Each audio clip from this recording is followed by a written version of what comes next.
যার উপার্জন শুধুই হারাম উপার্জন, অন্য কোনো হালাল উপার্জন নাই, এই রকম লোক যে সুদের টাকা লাগায় সেখান থেকে তার উপার্জন হয়, ওটা দিয়ে তার সংসার চলে, আর কোনো হালাল উপার্জন নাই।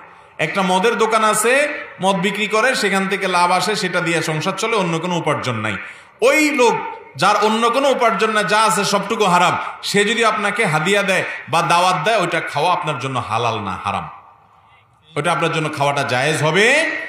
অনেক সময় ডিনাই করা যায় না, তাকে মুখের উপরে না করা যায় না, বাসায় নিয়ে আসে ভুল বুঝে, সৎসাহস করে যদি বিনয়ের সাথে সুন্দর করে বুঝায় বলে দিতে পারেন, তাহলে এটা বড় একটা দাওয়াত হতে পারে যে ভাই হারাম উপার্জন করছেন আপনি, আমি এটা অ্যাভয়েড করতে চাচ্ছি, আপনি যদি মনে কিছু না করেন। যদি বুঝায় বলতে পারেন সেটা অনেক ভালো একটা কাজ।